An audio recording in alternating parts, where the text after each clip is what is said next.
एक second sir.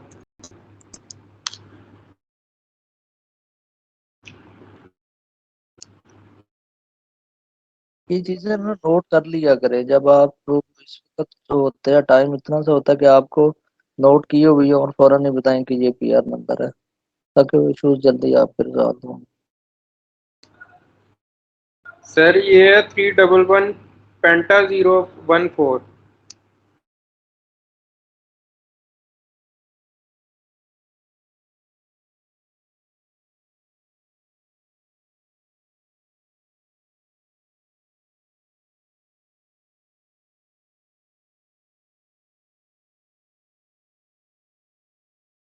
क्या कह रहे हैं, इसका पीओ नहीं बन रहा? पीओ नहीं बनना sir.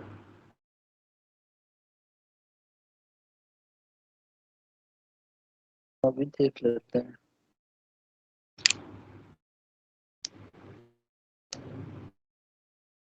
PW document sir. PW10 है। हाँ जी।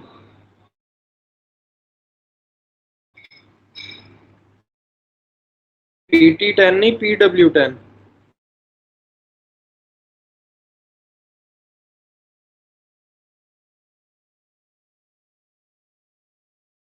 Purchase organization. PW10 नहीं है ये।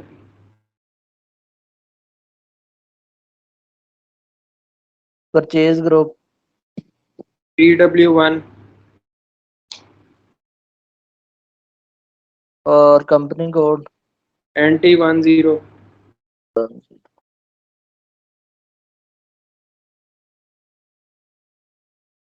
और आप बताएं, आपने जो वेंडर क्रिएट किया है,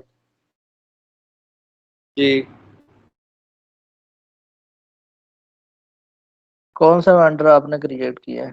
पावर व्हील्स के नाम से है।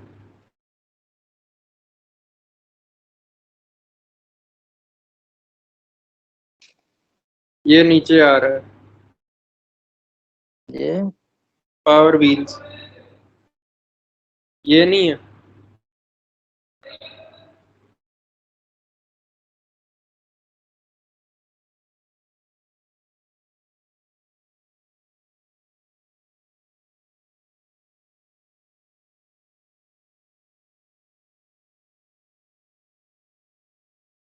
ये है sir fourth last.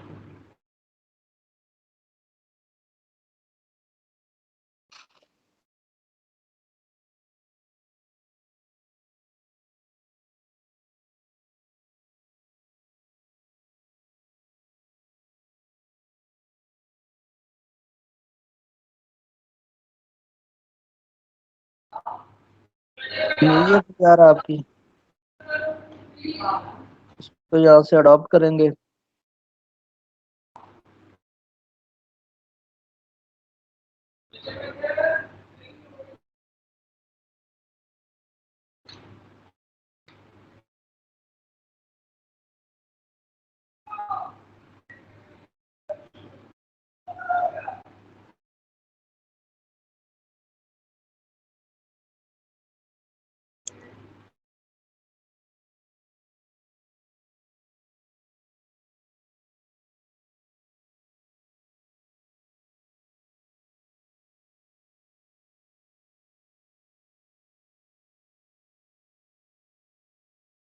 Combined document PWD item category input cannot be used.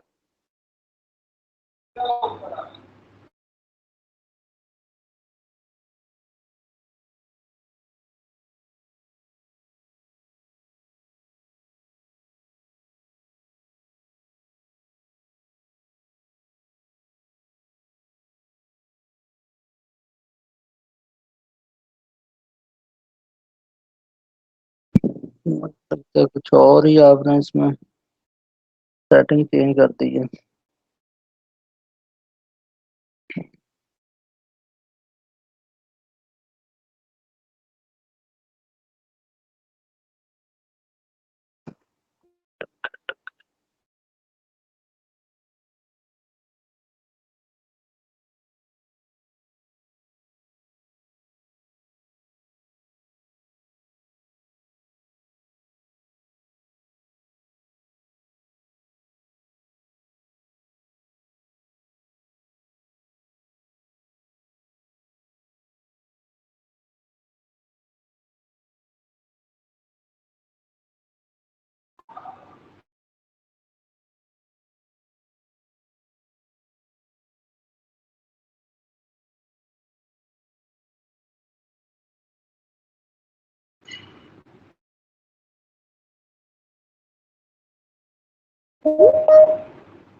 ये मैंने कहा था कि ये कॉपी करनी है किसी स्टैंडर्ड से, आपने इसको कॉपी किया था।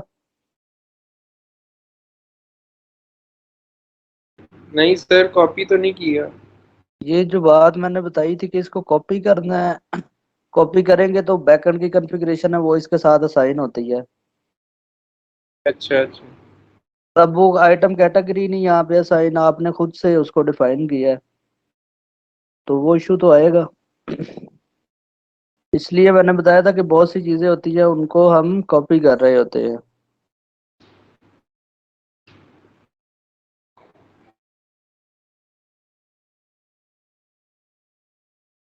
अब यहाँ पे वो सारा डाटा हमें कॉपी करना पड़ेगा।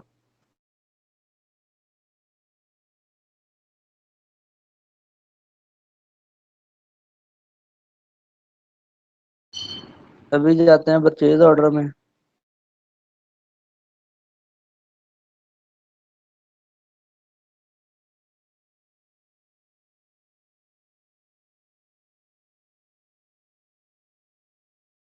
Mi 21 एन और अब क्या करते हैं हम उस अपने पीआर को यहाँ से पिक करते हैं। PW10 वेंडर जो था ये लास्ट वाला आपका, जो है purchase organization PW10, purchase group PW और कंपनी कोड है NT10। उसके बाद यहाँ पे जाएंगे और यहाँ से परचेज रिक्वेजिशन अपनी अडॉप्ट करेंगे। ओपन ओनली, रिलीज ओनली, इसको ओके करेंगे। इसलिए कहता हूँ कि जो भी काम करो एक बार वीडियो देख लिया करो। इस वक्त तो आप उसको नहीं देख रहे होते, बाद में वीडियो रिकॉर्ड करने का यही मकसद होता है कि आप लोग उसको देख लें। स्टोरेज लोकेशन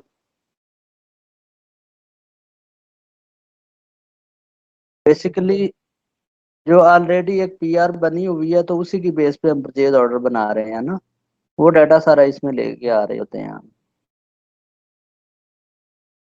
हाँ, अडॉप्ट करना यहाँ से उसको लेके आना, इसमें मेन वही मकसद है ना। इस पीआर को हम परचेज ऑर्डर के अंदर एंटर कर रहे हैं। तो अब ये डॉक्यूमेंट आपका जितना भी है वो डाटा इसमें फिल हो गया और इसको सेव कर दें।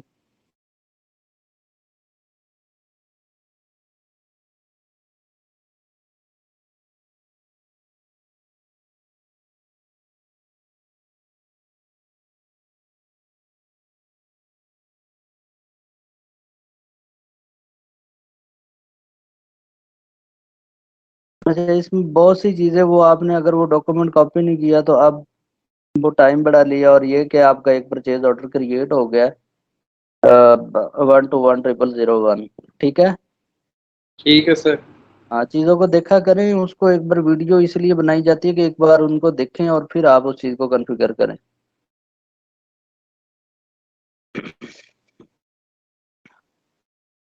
चलें आते हैं आज के हम अपने टॉपिक पे। कल जो डिस्कशन हो रही थी हमारी प्राइसिंग प्रोसीजर की, तो उसकी आज कॉन्फ़िगरेशन करते हैं और उसको हम अपने परचेज ऑर्डर और वेंडर के मास्टर डाटा के साथ लिंक क्रिएट करते हैं।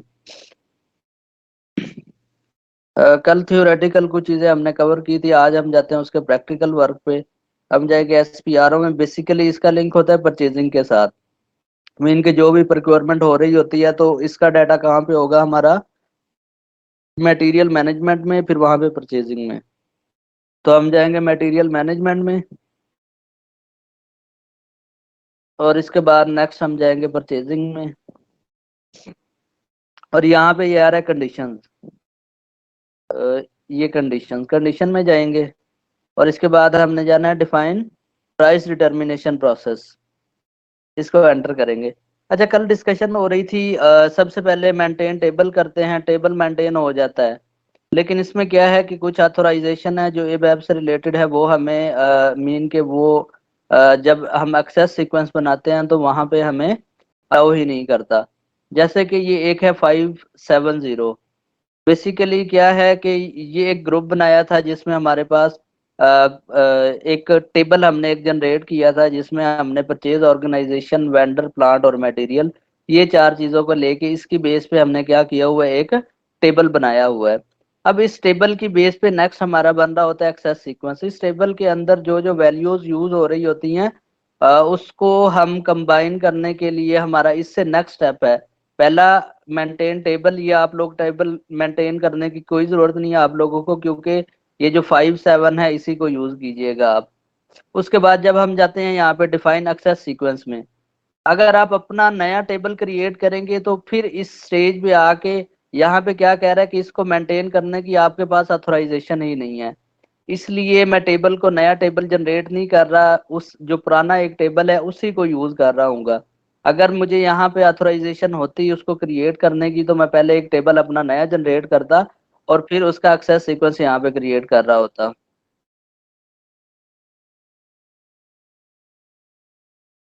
तो इसके लिए क्या है कि इसमें जो ऑलरेडी एक डिफाइन है हम उसी को लेंगे।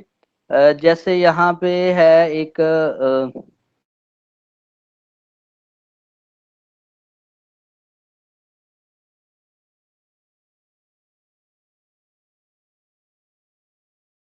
567 के नेम से देखते हैं। जैसे ये एक्सेस सीक्वेंस NTDR, ये इससे पहले जो मैंने ट्रेनिंग दी थी उसमें एक बनाया था, क्योंकि अभी तो उसकी ऑथराइजेशन ही नहीं है, तो वहां से हम क्या करेंगे, इसी को यूज कर रहे होंगे एक्सेस सीक्वेंस को। मैंने बताया था कि ये एक्सेस सीक्वेंस बेसिकली हमारा यूज होता है जो टेबल में डिफरेंट वैल्यूज होती है उनको यूज करने के लिए। अच्छा, ये नहीं, 756 नहीं, एक और हम चेक करते हैं यहाँ पे,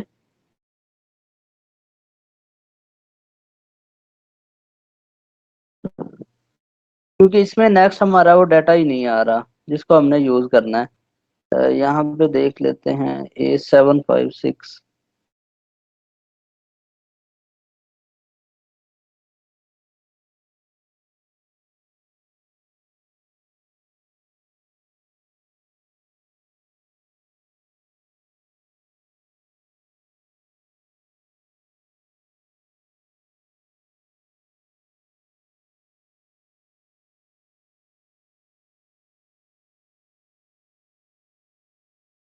यहाँ पे ये हमें वो एंट्री ही नहीं करने दे रहा। Yes exit. हम इसमें जाके एक्सेस सीक्वेंस में देखते हैं क्या चीजें हैं। नहीं, ये हमें क्योंकि यहाँ पे ये हमें उसको यूज ही नहीं करने दे रहा, तो हम कोई और देखते हैं जो ऑलरेडी एक डिफाइन होगा, तो उसी को हम यूटिलाइज कर रहे होंगे।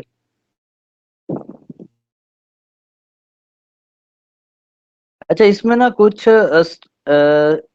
स्टैंडर्ड के यहाँ पे टेबल्स होंगे। 6-7 नहीं है, ये हम यूज ही नहीं कर सकते क्योंकि इसमें डाटा ही फिल नहीं है। अब यहाँ पे क्या है कि हमें ये नया टेबल भी नहीं जनरेट करने दे रहा, नहीं तो हम क्या करते, ये जो हमने फील्ड यूटिलाइज की हैं उन्हीं की जगह पे हम क्या कर रहे होते, एक नया टेबल जनरेट कर लेते।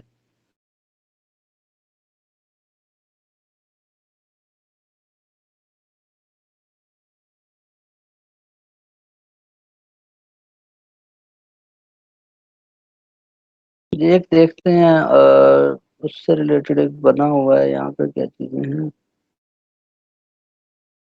इन पे हमें अलाउ ही नहीं कर रहा।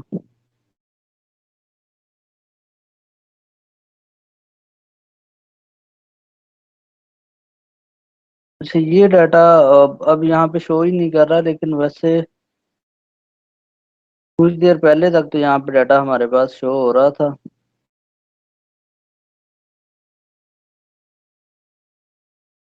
मेंटेनेंस, नो मेंटेनेंस, और हम जाते हैं 7, 756। Access sequence.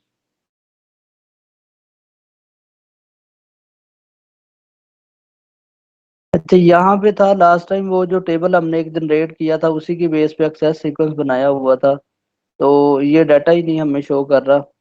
अच्छा, इसको हम नेक्स्ट स्टेप पे जाते हैं। इस पे टाइम वेस्ट करने के बजाय हमारे जो डिफाइन है कंडीशन, कल जो मैंने आपको कहा था कि यहाँ पे हम क्या करेंगे, ये जैसे डिफरेंट वो डिफाइन है ऑलरेडी, ऐसे भी ने डिफाइन की हुई हैं कुछ मीन के हमारे पास कंडीशन। जैसे कि अभी यहाँ पे सर्च करते हैं टी से रिलेटेड, तो ये कुछ डिफाइन है। T B double zero NT one zero के लिए, ये ग्रास प्राइस के लिए यूज होता है। कल मैंने बताया था कि P B double zero use होता है जब इन्फो रिकॉर्ड से कोई भी वैल्यू आ रही होती है हमारे मास्टर डाटा में। मीन के परचेज ऑर्डर के अंदर जो वैल्यू वो पिक कर रहा होता है इन्फो रिकॉर्ड से, तो उसके लिए जो प्राइस वैल्यू आ रही होती है पी बी डबल जीरो, तो उसको नेम चेंज कर दिया है, टी बी डबल जीरो के नेम से डिफाइन कर दिया है। और अगर हमारी एक्सेस सीक्वेंस से मीन के जो हम प्राइसिंग प्रोसीजर बना रहे हैं उससे अगर कोई प्राइस पिक हो रही है, तो उसके लिए यूज होता है पी बी डबल एक्स। और इसलिए नेक्स्ट ये हमने टी से जो अदर चार्जेस है उनके लिए एक डिफाइन किया है।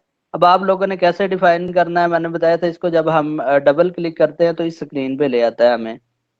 अच्छा, ये मैंने बेसिकली एक्सेस सीक्वेंस लगाया था क्योंकि जो कुछ देर पहले मैं ट्राई कर रहा था तो वहां पे वो वैल्यूज मुझे शो कर रहा था A760 के अंदर हमारा प्लांट और वो सब चीजें। लेकिन अभी शायद किसी ने और ने सेटिंग वगैरह चेंज की है, तो जिसकी वजह से यहाँ पे डाटा शो नहीं हो रहा। तो इसके लिए मैंने बताया था कि सबसे पहले जो भी अदर चार्जेस होंगे कस्टम ड्यूटी से रिलेटेड, कोई भी आइटम अब यहाँ पे हम डिफाइन कर रहे होते हैं जो हमारे पीओ के अंदर हिट हो रहा होता है। एक तो बेस प्राइस होती है, और बेस प्राइस के अलावा जो अदर उसमें हमारे डिफरेंट को चार्जेस आ रहे होते हैं या कोई डिस्काउंट वेंडर हमें दे रहा होता है, उन चीज़ों को कैसे हम परचेज ऑर्डर में ऐड कर रहे होते हैं। तो उसके लिए सबसे पहले क्या करते हैं, हम उसके लिए कंडीशन टाइप क्रिएट करते हैं। जैसे कि अभी हम एक परचेज ऑर्डर में जाते हैं, /OME21N, और जो रिसेंटली हमने परचेज ऑर्डर बनाया इसी को देख लेते हैं। अच्छा, इसमें यहाँ पे देखें तो ये कंडीशंस आ रही हैं। अब जो एसएपी का स्टैंडर्ड है उसमें जो चीज़ें डिफाइन की हुई हैं, पी बी डबल जीरो जो उसकी ग्रास प्राइस आ रही है, और उसके बाद नेक्स्ट है हमारे पास डिस्काउंट, जो मीन के अगर कोई डिस्काउंट परसेंटेज में हमें मिल रहा है। उसके बाद नेक्स्ट हम जब यहाँ से जाएंगे तो डिफरेंट चीज़ें जो स्टैंडर्ड एसएपी ने इसके साथ लिंक की हुई हैं, उसमें क्या है कि पैकेजिंग चार्जेस है ZPAX और ZP00, अदर चार्जेस हैं। अगर चार्जेस परसेंटेज के अंदर हैं तो ये परसेंटेज डिफाइन की हुई है। अगर वेंडर हमें डिस्काउंट दे रहा है तो हम क्या कर रहे होंगे, यहाँ से RL01 यूज कर रहे होंगे। अगर डिस्काउंट की एक वैल्यू होगी तो वैल्यू के लिए हम क्या कर रहे होंगे, वहां पे वैल्यू एंटर कर रहे होते हैं। ऐसे ही अगर ये ग्रास प्राइस है, ये पीबी डबल एक्स, ये मैंने बताया था कि ये हमारी प्राइस आ रही होती है हमने जो एक्सेस सीक्वेंस डिफाइन किया होता है प्राइसिंग प्रोसीजर वहां से। और ये पी बी डबल जीरो, ये प्राइस हमारे पास आ रही होती है जब हम इन्फो रिकॉर्ड से डाटा हमारा आ रहा है। अब ये जो कंडीशन है, कौन सी कंडीशन हमारी हेडर में आएंगी और कौन सी कंडीशन हमारी आएंगी नीचे लाइन आइटम में।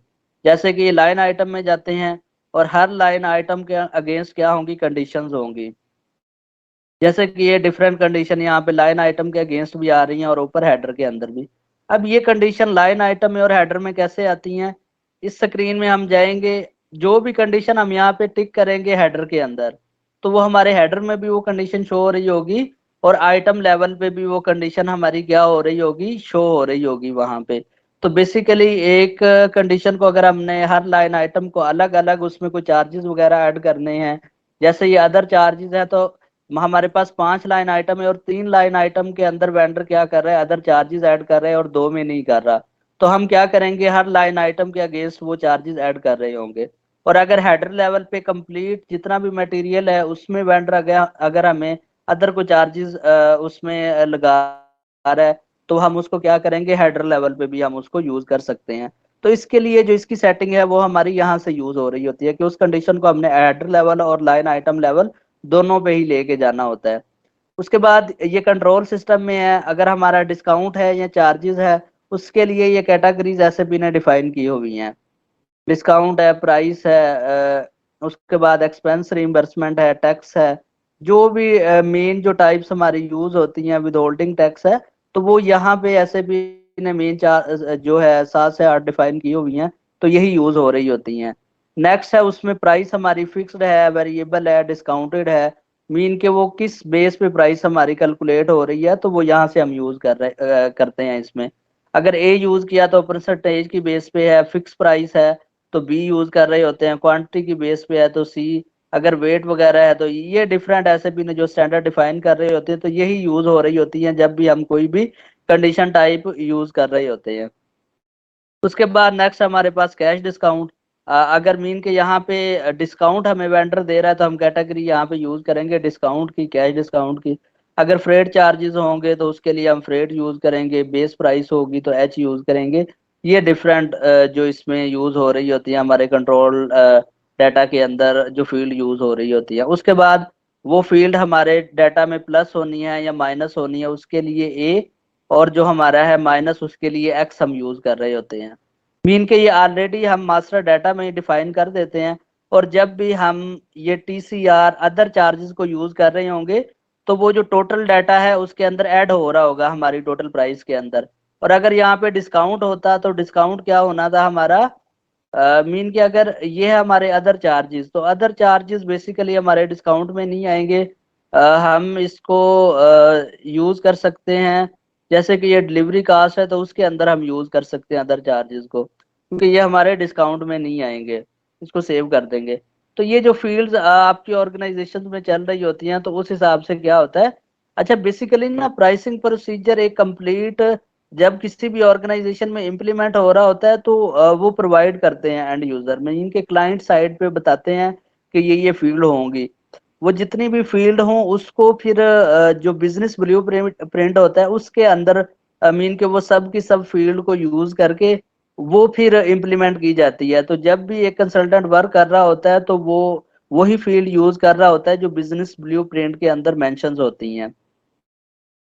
मीन के अगर उसमें हमें जैसे हम अपना जो pricing procedure local material local vendor के लिए यूज कर रहे होंगे तो उसमें हम यूज करेंगे प्राइसेस, ग्रास प्राइस, उसके बाद हम यूज करेंगे other charges, discount, freight charges, insurance. ये 4 से 5 आइटम हम क्या करेंगे, जब हम अपना प्राइसिंग प्रोसीजर डिफाइन करेंगे तो उसमें ये 4 से 5 कैटेगरीज यूज करेंगे।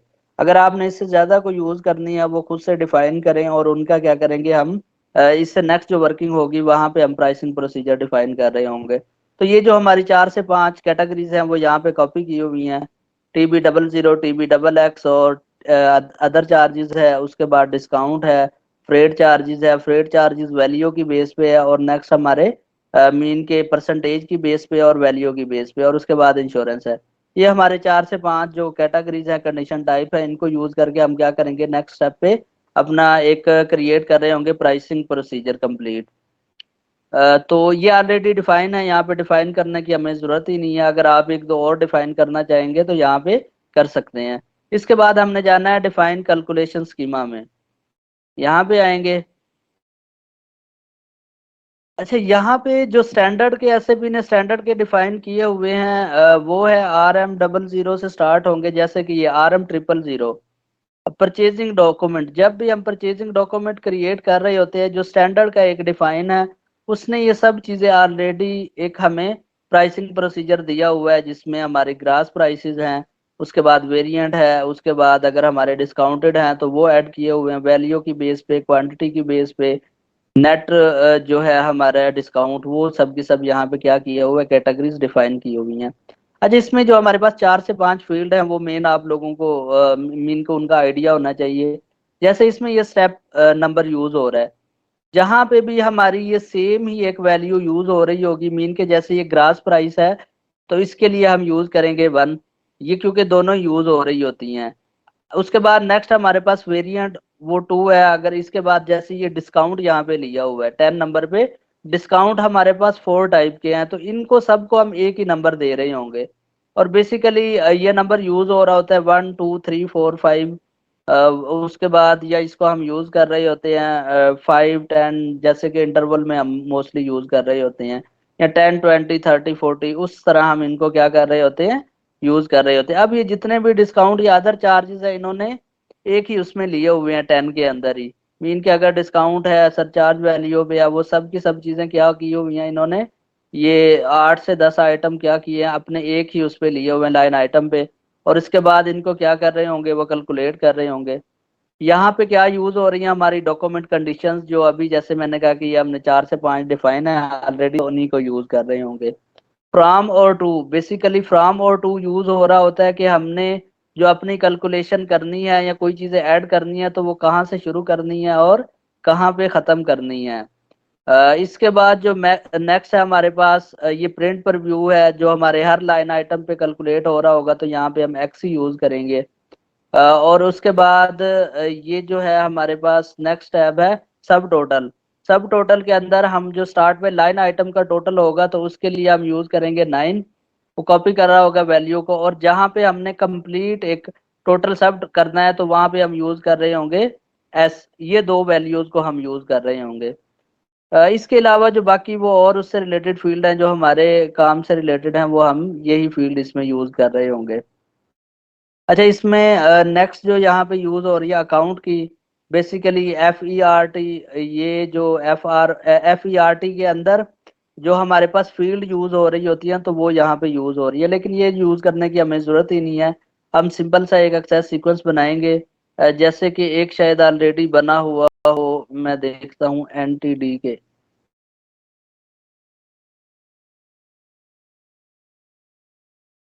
जैसे कि ये एक सिंपल सा बना हुआ है उसके लिए ना कंप्लीट प्राइसिंग प्रोसीजर। जैसे स्टेप 1 पे सबसे पहले क्या कि हमारे पास प्राइसेस हैं। अब जो 5 पे आ जाते हैं, मतलब कि यहाँ पे इंटरवल यूज हो रहा है 1, 5, 10, 15, 20, 25। यहाँ से ये चीज आपको मजीद क्लियर हो जाएगी कि 1 और 1 के बाद जब 5 आया तो ये 0, बेसिकली ये कर रहा है सब टोटल। यहाँ से जो वैल्यू यूज हो रही होगी या 1 से हम यूज कर रहे होंगे तो वो वैल्यू हमारी क्या यूज हो रही होगी, ग्रास प्राइस आ रही होगी। ग्रास प्राइस की बेस पे फिर हमारे पास जो डिस्काउंट हम दे रहे होंगे, मीन के वैल्यू की बेस पे डिस्काउंट, और नेक्स्ट है हमारा ग्रास जो प्राइस है उसकी बेस पे डिस्काउंट। अगर हमने ग्रास डिस्काउंट देना है, मीन के ये जो डिस्काउंट हमारे पास आ रहा है तो ये किस वैल्यू की बेस पे आएगा, 5 की बेस पे। तो यहाँ पे हम एंटर कर रहे होंगे 5, क्योंकि बेसिकली हम जो भी डिस्काउंट ले रहे होंगे इस ग्रास प्राइस की बेस पे ले रहे होंगे, तो इसलिए हमने यहाँ पे ऐड किया है 5। और ये डिस्काउंट की वैल्यू है तो ऑटोमेटिकली जो वैल्यू आ रही होगी हम उसी को यूज कर रहे होंगे। अब यहाँ पे नेक्स्ट है प्राइस आफ्टर डिस्काउंट। डिस्काउंट के बाद जो हमारी प्राइस है वो क्या आएगी, मीन के ग्रास प्राइस। और ग्रास प्राइस में से हमारी ये वैल्यू 10 वाली ऐड या जब माइनस हो रही होंगी तो उसके बाद जो प्राइस आएगी। अब ये प्लस माइनस किस बेस पे होनी है, जब हमने ये कंडीशन टाइप क्रिएट की है तो वहां पे जो प्लस और माइनस आ रहा है वो ऑटोमेटिकली ही इस फील्ड में यूटिलाइज हो रहा होगा। जो इसकी बेस पे जो प्राइस आएगी, अब उस प्राइस पे अगर फ्रेट चार्जेस है हमारे, फ्रेट चार्जेस अगर हम ले रहे हैं इस ग्रास प्राइस पे तो हम यहाँ पे एंटर करेंगे 5। और अगर हम फ्रेट चार्जेस ले रहे हैं जो आफ्टर डिस्काउंट प्राइस पे तो यहाँ पे हम यूज कर रहे होंगे 15। मीन के हम 15 की बेस पे अपनी ग्रास प्राइस ले रहे हैं। वो जैसे एक ऑर्गेनाइजेशन में चल रहा होगा कि हमने ग्रास प्राइस पे मतलब कि फ्रेट चार्जेस लेने हैं या डिस्काउंट के बाद जो प्राइस आएगी उस पे हमने फ्रेट चार्जेस लेने हैं। अब ये फ्रेट चार्जेस की जो वैल्यू आएगी उसके बाद नेक्स्ट प्रोसेस क्या होगा कि हमने नेट वैल्यू, उसमें नेट प्राइस निकालनी है कि जब एक मटेरियल आ रहा होगा तो उसकी नेट वैल्यू क्या होगी कंप्लीट की। तो उसके लिए क्या करना है, हमने ये 25 नंबर पे आ गया और 15, बेसिकली ये जो हमारे पास डिस्काउंटेड प्राइस आएगी। और उसके बाद जब हम नेक्स्ट उसमें ऐड कर रहे होंगे अपने फ्रेट की वैल्यू को, मीन के वो 15 और 20, 15 ये वैल्यू यूज कर रहा है हमारी बेस वैल्यू, और जो उसमें नेक्स्ट वैल्यू ऐड हो रही है या माइनस हो रही है उसको हम उसके साथ वाली 2 में लिख रहे होते हैं। तो इन दोनों की कैलकुलेशन के बाद जो हमारे पास नेट प्राइस आ रही होगी वो हमारी परचेज ऑर्डर के अंदर रिफ्लेक्ट हो रही होगी। तो बेसिकली अभी जो हमारी वर्किंग है, हमने एक इस तरह का सेटअप डिफाइन करते हैं। बैक जाते हैं और यहाँ पे सबसे पहले हम न्यू एंट्री में जाते हैं। और यहाँ पे जो है हमारा NT 1000 के नेम से हम क्या करते हैं,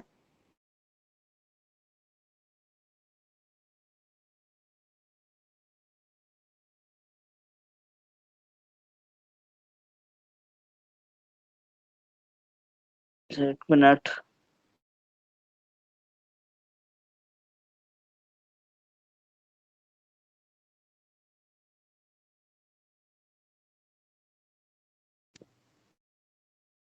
तो हम इसको कहते हैं कि लोकल प्राइसिंग स्कीमा।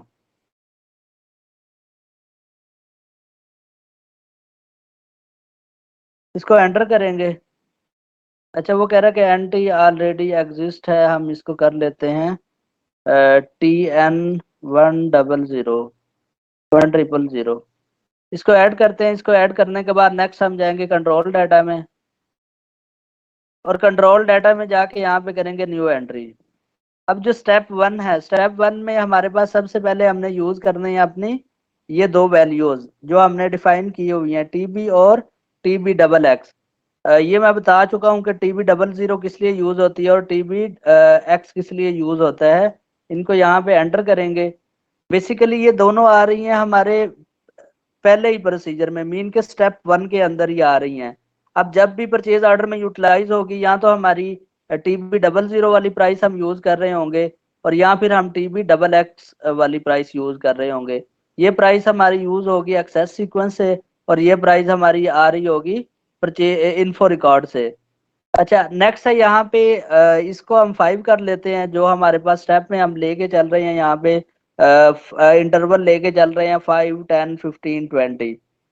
इसके बाद नेक्स्ट हम इसको करते हैं 0। बेसिकली जो इसकी बेस पे हमारी प्राइस आ रही होगी, हम इसको कर लेते हैं ग्रास प्राइस।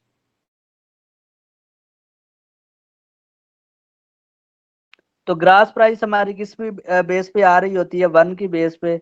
मीन के इन दोनों में से 1 जो भी हमारा यूज हो रहा होगा वो वैल्यू यहाँ पे आ जाएगी। इसके बाद नेक्स्ट है यहाँ पे हमने यूज करना है 10।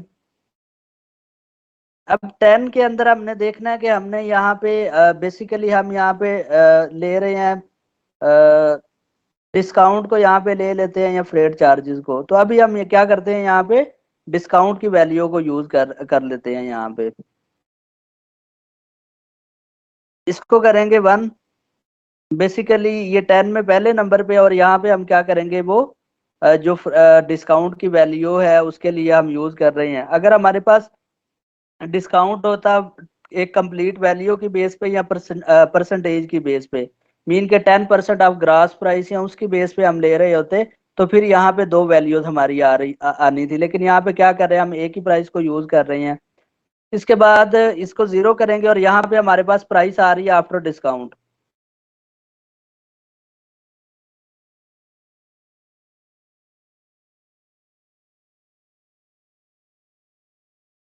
अब ये डिस्काउंटेड प्राइस किसकी बेस पे हमारी आ रही है? अ, अच्छा, बेसिकली जब हमने डिस्काउंट लेना है और डिस्काउंट हमारा आ रहा है ग्रास प्राइस पे, मीन के यहाँ पे 5 करेंगे। जो ये 5 होगी इसकी बेस पे हमारी ग्रास प्राइस आ रही होगी। अच्छा, इसको देखना है कि ये हमने लिया है परसेंटेज में नहीं है, ये हमारे पास डिस्काउंटेड वैल्यू आ रही है। कि मीन जो भी हमें डिस्काउंट मिलेगा वो बताएगा कि ये 5000 डिस्काउंट है, 1000 डिस्काउंट है। तो बेसिकली ये एक सेपरेट वैल्यू होगी। तो इसके लिए हम क्या करेंगे, यहाँ पे यूज नहीं करेंगे, क्योंकि अगर हम यूज कर रहे होते परसेंटेज, तो परसेंटेज हम ले रहे होते अपने ग्रास प्राइस की बेस पे। तो यहाँ पे क्या है कि ये ऑटोमेटिकली जो भी वैल्यू हमें वेंडर दे रहा होगा हम उसी को यूज कर रहे होंगे। अब इसके बाद जब हमें डिस्काउंट मिल गया, जो प्राइस आएगी हमारी डिस्काउंट के बाद जो प्राइस हम ले रहे होंगे, तो वो किस बेस पे आ रही होगी, हमारी जो ग्रास प्राइस है 5, और सेकंड हमारे पास जो डिस्काउंट वैल्यू है वो 10। मीन के इन दोनों वैल्यू पे अगर प्लस माइनस हो रहे हैं, तो वो हमारे जो कंडीशन टाइप के डाटा में हमने प्लस माइनस ऐड किया था वहां पे वो चीजें ऐड हो रही होंगी। इसके बाद इसको हम कर लेते हैं 15। 15 के बाद हम यहाँ पे यूज करते हैं 20। और अब हम देखते हैं कि हमारे पास जो आ रहा है यहाँ पे फ्रेट चार्जेस, ये दो टाइप के हैं। एक वैल्यू की बेस पे आ रहा है और एक हमारी परसेंटेज की बेस पे आ रहा है। तो इसके लिए, क्योंकि ये इस स्टेप के अंदर जो हमारा नेक्स्ट है, इसमें मतलब सीरियल दो उसमें डिफाइन हो रहे हैं हमारे फ्रेट चार्जेस। 1 इसको करेंगे हम 1, और इससे जो सेकंड वाला है इसको हम करेंगे 2। बेसिकली ये 20 के अंदर ही आ रहा है। अब इसमें देखेंगे जो 1 वाला है ये परसेंटेज की बेस पे है। तो अब हमने परसेंटेज किसकी बेस पे लेना है, ये हमारे पास हम ले रहे होंगे, फॉर एग्जांपल हम चाहते हैं कि जो ग्रास प्राइस आएगी उस पे हमें जो वेंडर मतलब कि अदर चार्जेस ऐड हो रहे होंगे तो वो ग्रास प्राइस को बेस बना के हो रहे होंगे। मीन कि अगर ग्रास प्राइस 5000 है तो उस पे 2% जो है हमारे फ्रेट चार्जेस होंगे। तो यहाँ पे हम यूज करेंगे 5, क्योंकि ये बेस वैल्यू इसकी क्या है 5। और अगर हम बेस वैल्यू ये रखेंगे डिस्काउंट के बाद वाली प्राइस की तो फिर हम यहाँ पे यूज कर रहे होंगे 15। बेसिकली यहाँ पे यूज हो रहा है कि हमने किस वैल्यू की बेस पे यहाँ पे प्राइस लेनी है। और जो TFR3 है ये बेसिकली ऑलरेडी एक वैल्यू है जो वेंडर बताएगा कि ये वैल्यू है और उसकी बेस पे हमने डिस्काउंट लेना है। इसके बाद नेक्स्ट इसमें जाते हैं हमारे पास जो कुछ और अगर कंडीशन डिफाइन है जैसे कि अच्छा अदर चार्जेस हैं वो भी हमने ऐड करने हैं। वो एक वैल्यू होगी जिसकी बेस पे हमारे यहाँ पे अदर चार्जेस ऐड हो रहे होंगे। तो इसको हम क्या कर लेते हैं 21, क्योंकि ये एक सेपरेट हमारे पास वैल्यू आ रही है। और इसके बाद अगर हमारे पास और है इंश्योरेंस से रिलेटेड चार्जेस हैं तो उनको भी हम क्या करेंगे यहाँ पे ऐड कर रहे होंगे कंट्रोल भी। और यहाँ पे भी आ गए हमारे इंश्योरेंस चार्जेस, इसको भी 1 कर लेते हैं। अच्छा ये हमारे पास होगा 25 और ये होगा हमारे पास 30। अब बेसिकली ये तीनों वैल्यू क्या हो रही हैं हमारी एक वैल्यू की बेस पे आ रही हैं कि वेंडर बताएगा कि ये इतनी अमाउंट के हमारे अदर चार्जेस हैं, इतनी अमाउंट के अगर इंश्योरेंस है और फ्रेट चार्जेस अगर वैल्यू पे हैं तो वो इस लेवल पे हमारे आ रहे होंगे। और उसके बाद हम यहाँ पे टोटल वैल्यू निकाल लेते हैं। मीन के यहाँ पे हमारी नेट प्राइस क्या आएगी।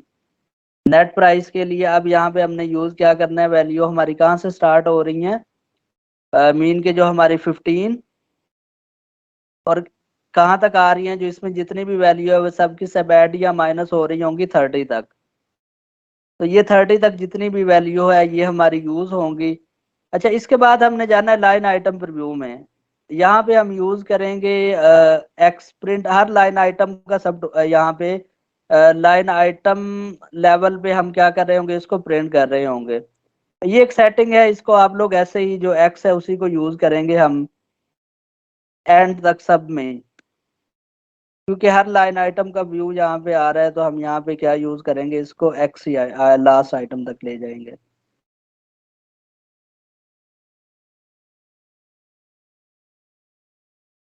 अच्छा और यहाँ पे मैं चेक कर लेता हूँ। और यहाँ पे एस यूज करेंगे क्योंकि बेसिकली ये टोटल लेवल पे उसको यूज कर रहा है। मीन के जो टोटल वैल्यू आएगी वो हमारी शो हो रही होगी। और इसके बाद सब टोटल में यहाँ पे हमने यूज करना है 9।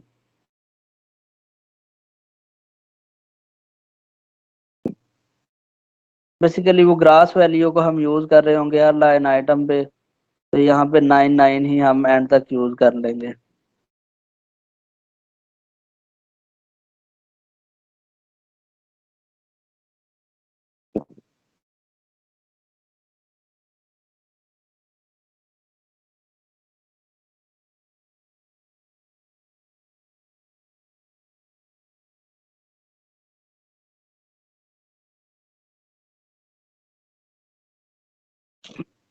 अच्छा ये कि ऑटोमेटिकली उसने ये वैल्यूज को ऐड किया कि सबसे पहले हमारी ग्रास प्राइस होगी, इन दोनों में से जो भी प्राइस यूज होगी वो यहाँ पे आ जाएगी। उसके बाद डिस्काउंट जो है हमारा अगर इस वैल्यू पे हम ले रहे हैं, मीन के हमारे डिस्काउंट की एक वैल्यू होगी तो डिस्काउंट के बाद यहाँ पे प्राइस आ जाएगी आफ्टर डिस्काउंट। डिस्काउंट के बाद जब ये चार्जेस इसमें ऐड होंगे तो उसके बाद हमारी क्या आ जाएगी, नेट वैल्यू आ जाएगी। तो ये एक प्रोसीजर जो हमने एक सिंपल सा डिफाइन किया है। अगर कम्प्लेक्स में जाएंगे और अगर इंपोर्ट से रिलेटेड होगा तो उसमें हमारे पास 25 से 30 जो फील्ड मोस्टली यूज हो रही होती हैं उन सबको यूज कर रहे होंगे हम। तो इसको सेव करते हैं। तो हमारा ये जो TN1000 ये क्या है, प्राइसिंग स्कीमा। मीन के जो प्राइस कैसे उसमें परचेज ऑर्डर के अंदर कैलकुलेट हो रही होगी तो वो हमने यहाँ पे उसको डिफाइन किया। इसको सेव कर लेते हैं हम। प्राइसिंग प्रोसीजर डिफाइन करने के लिए नेक्स्ट हमने जाना है डिफाइन स्कीमा ग्रुप। अब बेसिकली नेक्स्ट जो लेवल है उस पे हमने लिंक क्रिएट करना है। ये जो हमने प्राइसिंग प्रोसीजर डिफाइन किया है इसका परचेज ऑर्गेनाइजेशन के अंदर परचेज ऑर्गेनाइजेशन के साथ लिंक क्रिएट करना है और नेक्स्ट हमने इसका वेंडर के साथ लिंक क्रिएट करना है। मीन के ये चीज तो डिफाइन कर ली, लेकिन सिस्टम में कैसे सिस्टम को पता चलेगा कि ये चीजें हमारी किस उसके साथ हमने इसको लिंक करना है, वेंडर के साथ, किसके साथ, और हमने किस परचेज ऑर्गेनाइजेशन के साथ लिंक करना है। तो उसके लिए हम जाएंगे डिफाइन स्कीमा ग्रुप्स में। इसके बाद हमने जाना है सबसे पहले स्कीमा ग्रुप्स में। अब यहाँ पे टू करेक्टर पहले एक स्कीमा ग्रुप डिफाइन करेंगे जो हमारा यूज हो रहा होता है जब हम वेंडर का मास्टर डाटा क्रिएट कर रहे होते हैं, तो वहां पे जैसे कि अभी एक होगा N T.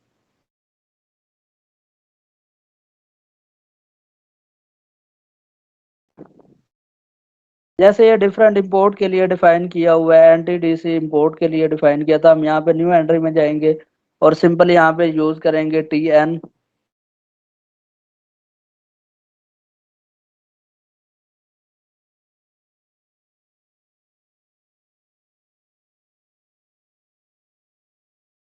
Schema group for vendor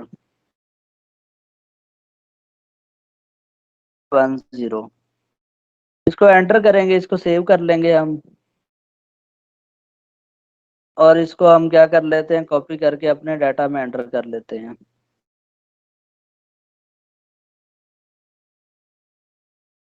इनके यहाँ पे हम यूज कर रहे होंगे लोकल स्कीमा ग्रुप है या इंपोर्ट स्कीमा ग्रुप है। हम इसका लिंक हम कर रहे होंगे अपने वेंडर के साथ। बेसिकली यहाँ पे दो चीजें हम डिफाइन करेंगे।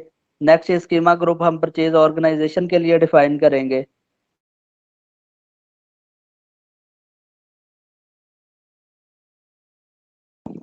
और यहाँ पे न्यू एंट्री में जाएंगे, यहाँ पे करते हैं NT10 और यहाँ पे लिखते हैं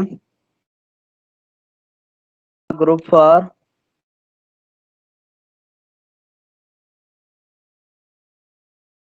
परचेज ऑर्गेनाइजेशन NT10 ही हमारी परचेज ऑर्गेनाइजेशन है। उसके लिए हमने क्या किया, स्कीमा ग्रुप डिफाइन किया, इसको सेव करेंगे।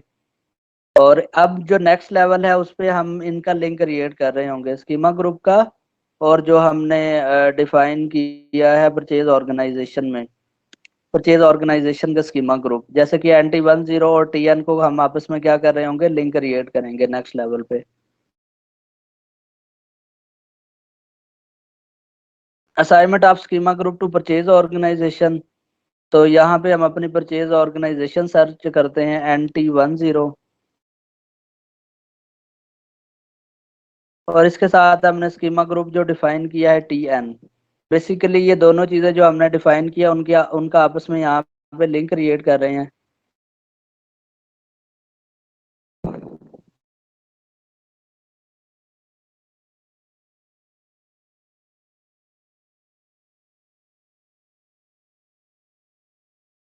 डिफाइन तो TN ने किया है।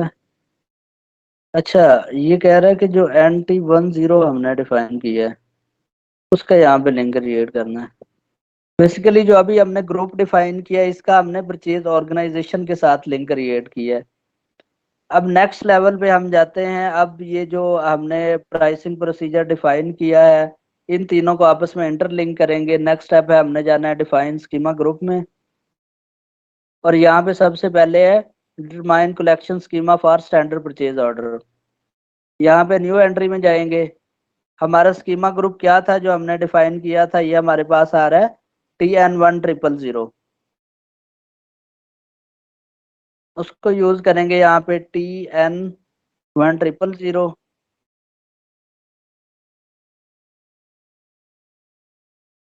अच्छा, ये कह रहा है, अच्छा ऊपर आ रहा है हमारे पास परचेज ऑर्गेनाइजेशन स्कीमा ग्रुप। यहाँ पे है NT10, वेंडर के लिए TN है हमारा, और परचेज ऑर्गेनाइजेशन है हमारी NT।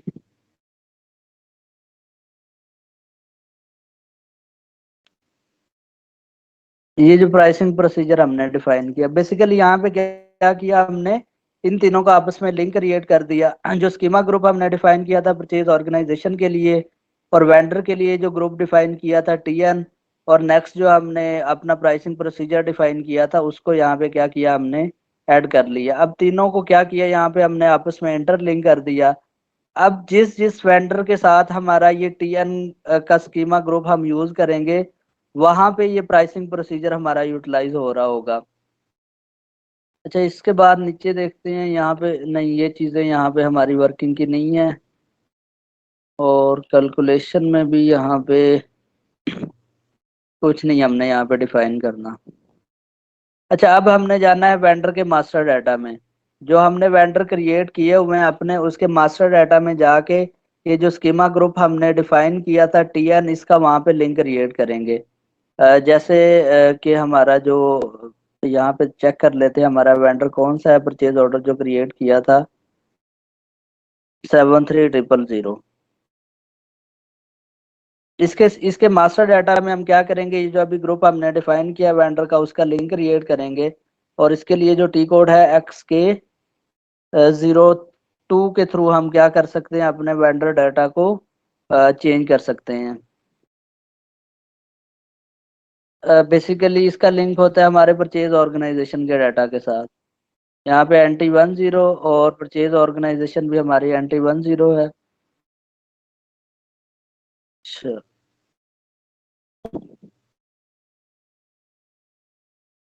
Not created NT10 purchase organisation.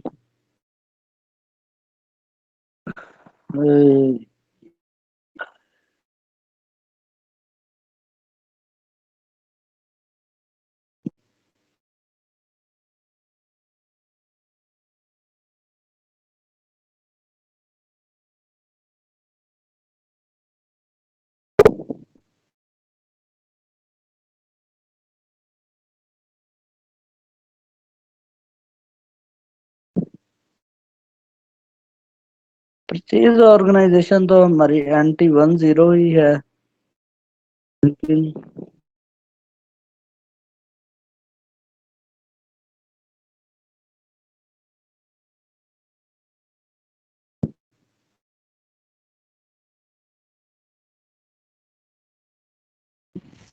सही, पावर व्हील्स आपकी परचेज ऑर्गेनाइजेशन से लिंक नहीं है। पावर व्हील नहीं है लिंक। नहीं, उनकी परचेज ऑर्गेनाइजेशन PW10 है। हाँ सही है, ठीक है। ये मेरे पास नहीं, पावर व्हील नहीं है। अब ये एक और वेंडर है 73000 वाला, रहमान ट्रेडर वाला। इसमें नेक्स्ट जाते हैं। ये हमने यूज करना है जब हमारा परचेज ऑर्गेनाइजेशन में डाटा, ये यहाँ पे मीन के जो हमारा स्कीमा ग्रुप है वो हमने यूज करना है TN, जो अभी डिफाइन किया था। तो जो भी मेरे इससे रिलेटेड वेंडर होंगे मेरे इस परचेज ऑर्गेनाइजेशन से रिलेटेड, क्या करेंगे, उनके अंदर आप ये स्कीमा ग्रुप को यहाँ पे इंटरलिंक कर देंगे, एंटर करेंगे और उसके बाद इस डाटा को सेव कर दें। अब बेसिकली जब भी मैं ये परचेज वेंडर को यूज करूंगा तो स्कीमा ग्रुप यही आना चाहिए। उसके लिए अभी एक नया परचेज ऑर्डर बनाते हैं डायरेक्टली /n, और देखते हैं कि ये कॉन्फ़िगरेशन किया है तो वर्क कर रही है या नहीं कर रही। ME21N, यहाँ पे हम यूज करेंगे NT10 ही। और ये वेंडर हमारा, उसके बाद NT10 purchase organisation TN1, company code है हमारा NT10, इसको एंटर करेंगे। उसके बाद मटेरियल हम लेते हैं जो लास्ट हमने डिफाइन किया था, प्लांट हमारा NT10 और स्टोरेज लोकेशन है N100।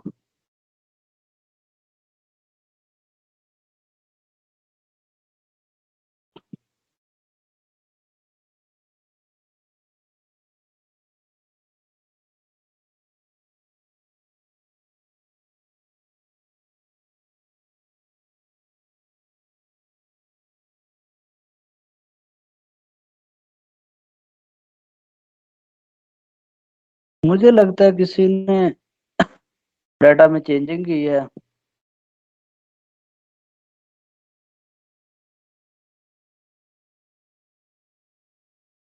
/SPRO में जाते हैं, क्योंकि वो ये कह रहा है कि मेरी इस परचेज ऑर्गेनाइजेशन के साथ लिंक ही नहीं है इसका। तो यहाँ पे जो एंटरप्राइज स्ट्रक्चर है इसमें जाके देखते हैं, असाइनमेंट में मटेरियल मैनेजमेंट और असाइन प्लांट तो परचेज ऑर्गेनाइजेशन। और यहाँ पे सर्च करते हैं NT10। अच्छा, यहाँ पे तो ये सिलेक्ट है, NT10 ही आ रहा है। अच्छा, नेट प्राइस 1000 और यहाँ पे क्वांटिटी लिखते हैं हम 500। तो इसको एंटर करते हैं।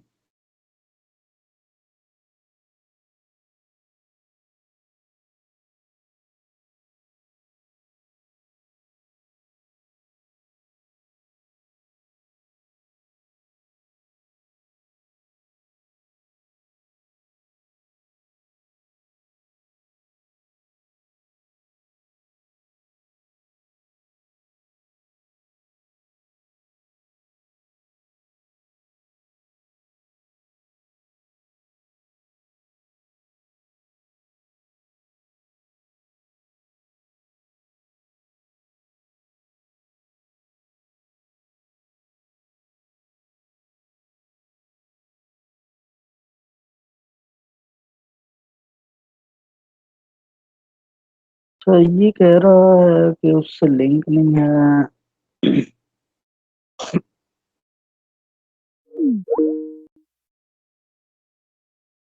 तो क्रिएट हो गया लेकिन वो रिलीज नहीं हो रहा, वो क्या वजह होगी? उसको देख लेते हैं, अभी पहले ये टॉपिक तो कवर कर लें।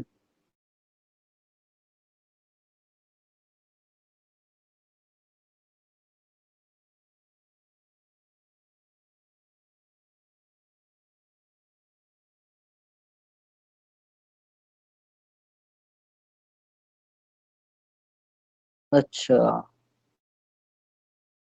वो उस इशू पे अब मैं पहुंचा हूँ। वहां पे ना जो हमने प्लांट यूज किया था वो आई थिंक N180 कर लिया था।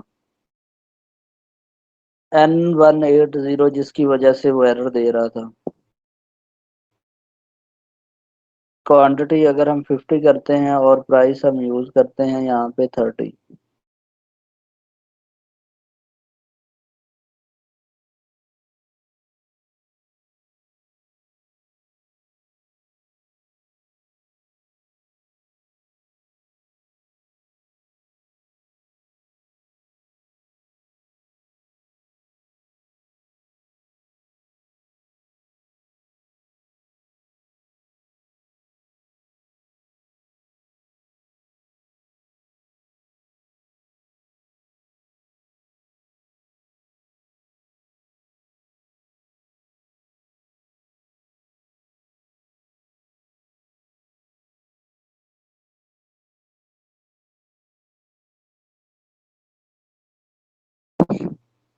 अच्छा, यहाँ पे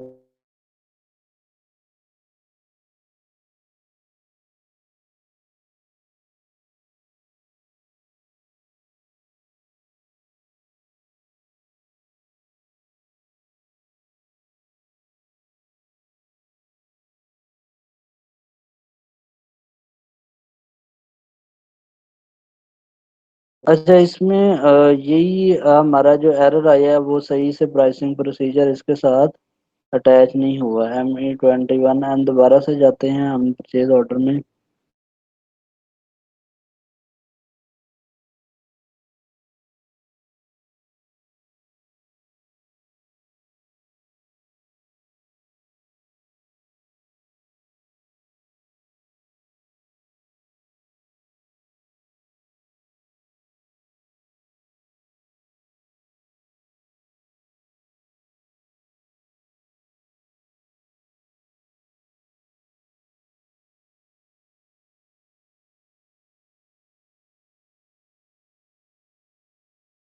अच्छा, वो हमने वेंडर के साथ जब वो एंटर किया और परचेज ऑर्गेनाइजेशन के साथ, तो उसमें ये है कि वो कंडीशन कहीं पे हमारी कोई भी कॉन्फ़िगरेशन मिस हो गई है, जिसकी वजह से क्या है कि ये हमें प्राइस यहाँ पे ऐड ही नहीं करने दे रहा वो चीज़ों की ना।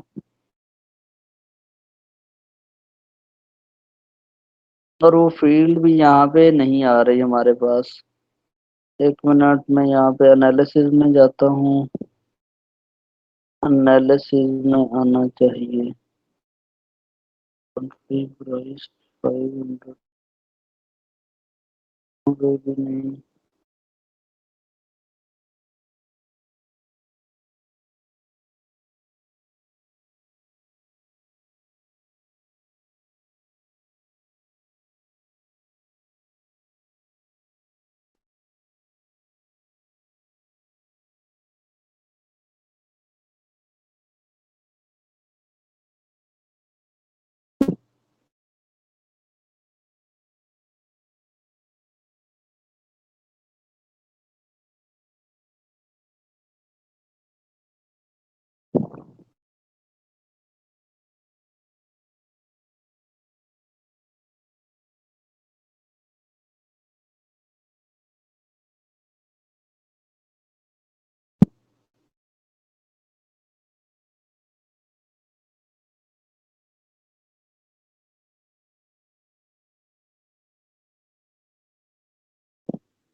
अच्छा, ये इसके अंदर जो परचेज ऑर्डर ऑर्डर में डाटा नहीं शो हो रहा, तो वो यहीं पे कोई मिसिंग हुई है हमारे इसमें ना। प्राइसिंग प्रोसीजर है, इसको डिफाइन करते हुए।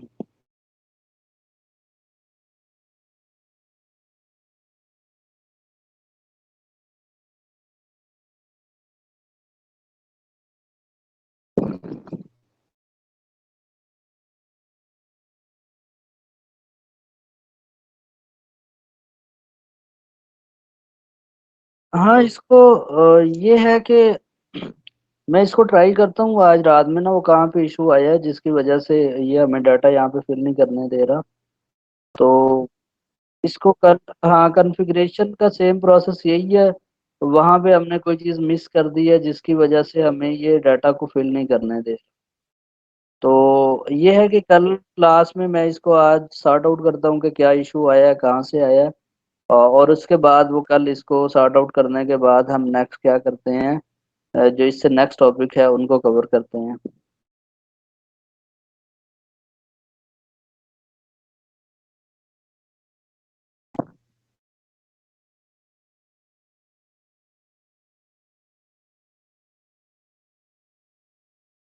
चलिए सही है, आज की क्लास एंड करते हैं, हम अटेंडेंस एक बार लगा लें। और इसको ना कल जो क्लास स्टार्ट होगी, पहले स्टार्ट में हम पहले इसको डिस्कस करेंगे। ये जो इशू है इसको रिजॉल्व करेंगे और फिर हम अपनी नेक्स्ट क्लास कंटिन्यू करेंगे। अच्छा, बाबर है?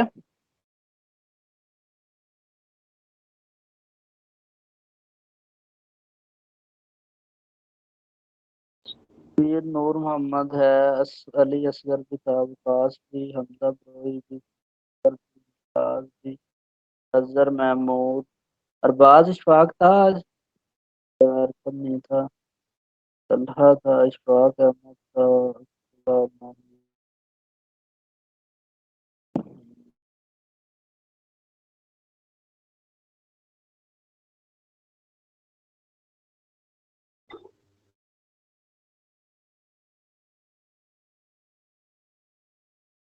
तो चलें अभी क्लास एंड करते हैं और इंशाल्लाह कल इस टॉपिक को यहीं से स्टार्ट करेंगे। मैं इसको सर अभी देखता हूँ। हाँ जाहिर, आप ठीक है, आपका वो इशू देखते हैं, बताएं मुझे। और बाकी जो जाना चाहते हैं वो चले जाएं। इम्तियाज, जाहिर, आप बताओ अपना इशू। अल्लाह हाफिज। अल्लाह हाफ़िज़ सर। सर मेरी एक बात सुने।